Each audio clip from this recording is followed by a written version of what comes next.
That image there of Vice President Kamala Harris from the moment she took the stage, walking straight up to Donald Trump and introducing herself and insisting on shaking his hand, set the tone for her control of the room for the next 90 minutes, what would prove to be a powerful reminder that Donald Trump, who had 7 prior presidential debates under his belt, was immediately outmatched by Vice President Harris's talent and prosecutorial skills. And I'm going to actually do something really unusual, and I'm going to invite you to attend one of Donald Trump's rallies, because it's a really interesting thing to watch. You will see during the course of his rallies, he talks about fictional characters like Hannibal Lecter. He will talk about windmills cause cancer. And what you will also notice is that people start leaving his rallies early out of exhaustion and boredom. And I will tell you, the one thing you will not hear him talk about is you. Donald Trump was fired by 81 million people. So let's be clear about that. And clearly he is having a very difficult time processing that. And I'm going to tell you that I have traveled the world as Vice President of the United States, and world leaders are laughing at Donald Trump. I have talked with military leaders, some of whom worked with you, and they say you're a disgrace. Whew. By comparison, Donald Trump seemed to be undone, not only by the facts, but by some of his own words. Now she wants to do transgender operations on illegal aliens that are in prison. In Springfield, they're eating the dogs, the people that came in. They're eating the cats. ABC News did reach out to the city manager there. He told us there have been no credible reports of specific claims of pets being harmed, injured, or abused by individuals within the immigrant community. Well, I've seen people on television. Let me just say here, this is the people on television say my dog was taken and used for food. So maybe he said that, and maybe that's a good thing to say for a city manager. I'm not taking this from television. But the people I'm on taking it from the city manager. They have abortion in the 9th month. He said the baby will be born and we will decide what to do with the baby. In other words, we'll execute the baby. There is no state in this country where it is legal to kill a baby after it's born. The New York Times, among others, offering a blistering postmortem review. Quote, from the opening moments of her first debate against Donald Trump, Kamala Harris craftily exploited her opponent's biggest weakness, not his record, not his divisive policies, not his history of inflammatory statements. Instead, she took aim at a far more primal part of him, his ego. Quote, at his rallies on his sycophantic social media network and surrounded by flatterers at Mar-a-Lago, Trump is unquestioned, unchallenged, and never, ever mocked. That changed over the course of 90 minutes in Philadelphia on Tuesday, when the woman who had never before met him succeeded bit by bit in puncturing his comfortable cocoon and triggering his annoyance and anger.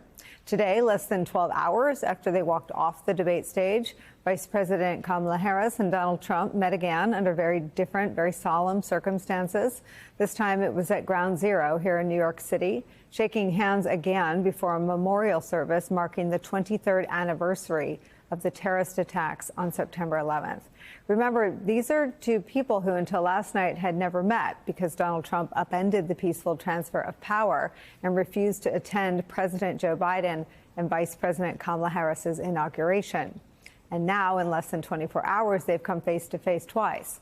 And if Vice President Harris has her way, they will meet again in October for a second debate, a challenge that seemed to send Donald Trump into a tailspin, with Trump telling Fox News this morning that he would, quote, be less than inclined to debate Vice President Harris again, which shouldn't come as much of a surprise after Trump's display on stage last night. We can all imagine why he might not be eager for a repeat. It's where we start today with some of our favorite experts and friends. Here with me at the table, host of MSNBC's Politics Nation, the president of the National Action Network, the Reverend Al Sharpton.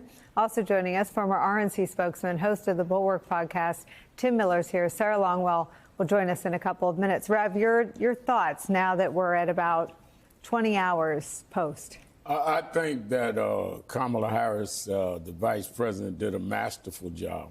And I think she did it in a way that was so skillful, a lot of people missed it. She was able to address him and undress him in many ways, because the handshake undressed him, because he is a man who's a narcissist and a bigot and a misogynist. And now he finds himself on stage with a woman and on top of that, a black woman who already has shown, I'm not intimidated by you. I'm going to come over on your side and make you shake my hand. Is an unbelievable position for him because it means I'm literally equal to what I've always been discriminated against, blacks and women in one. It's like Hillary and Obama put together, and this is what he's dealing with. And she was very skillful in the sense that she not only opposed him, but also kept going in the same answers to the vision of America in the future. She would not just play back and forth with him. She would answer him, she would put him in his place, and then she'd say, but this is the America I believe in. I believe in you. I prosecuted for you. I've stood for you. This is where we need to go. He never got there. He never talked about a vision for America because I don't believe he has one. He never got outside of himself. She all night long said, he's this, I'm that, but here's where we need to take you. And I think that was what made her so masterful. She got him to admit that he doesn't have a plans, just concepts. She got him to take three sides of the question, who won 2020? I mean, there were such unrealistic expectations on her last night, and she exceeded every one of them. What do you make of the fact that in this post-truth world we live in, the first reaction on Fox News for Donald Trump was to condemn his performance? I want to play a little bit of it. Let me see. I think I have Brit Hume or Bret Baier. Do we have some of the Fox React? Let's see that. Vice President Harris was clearly well prepared, practiced on the offensive much of the night. Former President Trump did take a lot of the bait that she threw out in some of those answers. Make no mistake about it. Trump had a bad night. He rose to the bait repeatedly when she baited him, something I'm sure his advisors had begged him not to do. And we heard so many of the old grievances that we'd long thought that Trump had learned were not winners politically. Mm-hmm. And there they all were, talking about how he didn't lose the election and all that. I mean, so my sense is that she came out of this in pretty good shape. Now, how long this will last and is anybody's guess. But for tonight, at least, this was pretty much her night. You're saying she had a good night? I'm saying she certainly did. This was rough. This was pretty intense at times. She started off shaky. She regained her footing. You watch this thing, if you're a Democrat, you're like, oh, she did a great job. She was much more forceful than Joe Biden. If you're a Republican, you look at this and you're like, that's Donald Trump. He had some moments where you were like, oh, my God, where are we going with this? Did Donald Trump miss a few opportunities? Absolutely.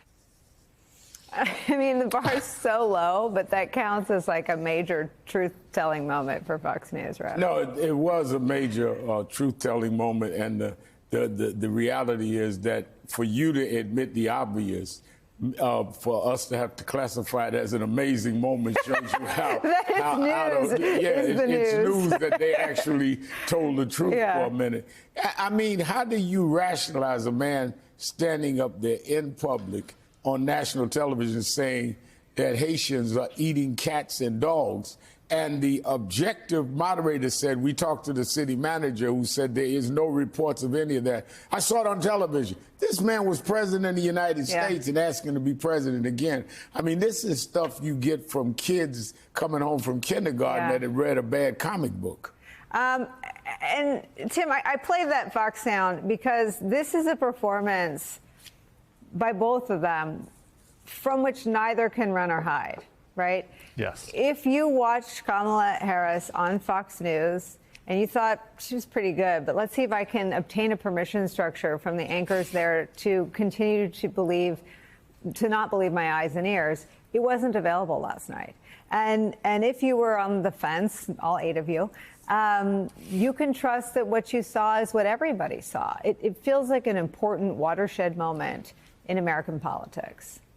Yeah, it was a rout. Look, Kamala Harris said one of her best lines, one of my favorite lines, was that, Vladimir Putin knows that he can eat you for lunch, talking about Trump. Kamala Harris ate him for lunch last night and ate him for dinner and ate him for dessert, and she's eating him for breakfast this morning. He just got annihilated in the spin. You were showing the Fox clips.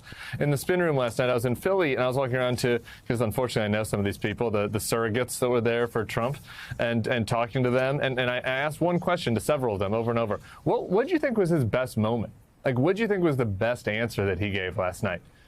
These guys couldn't come up with anything. Like Corey Lewandowski literally was like, there were so many good answers. And this guy David Boss, who used to be at Citizens United, said, "You're really putting me on the spot here." They didn't have anything. Like usually you go, "Hey, look, I've been in a spin room after my candidate lost a debate, and there's the thing you do, which is you pick the best thing the candidate did, and you're like, we're going to stick with that, right? We're going to be like, hey, anytime I get asked, we're like, well, what about how we really won on points on the tax cuts or whatever the issue is? They didn't have anything because on style, on substance, he was a disaster. Every little bait that she put out, he just ate up and just filled his belly with it. His body language, if you watch the debate on mute, as bad as his words were, his body language was worse. He refused to look at her the whole time. And just look at those clips. His shoulders are hunched. He's grimacing. His voice was a little croaking at one point. And she is staring him down. Talk about like the alpha. We had a lot. I remember, Nicole, back in July, we had Tim Alberta on, and we talked about how the Trump theory of the case from his team was that this was kind of a dominance race where Trump was the dominant alpha predator or whatever. He was so weak last night. She was staring him down every time he spoke. He couldn't even look her direction. He was scared to look her direction. He knew she had his number from about, I'd say, like maybe the 10-minute mark in the debate last night. So we can talk about some of the substantive element as well, but and it was horrible. There are plenty of things to talk about. There were plenty of conspiracies and lies and unpopular extreme views that he offered. But just kind of the dynamic of it sort of tells you all you need to know.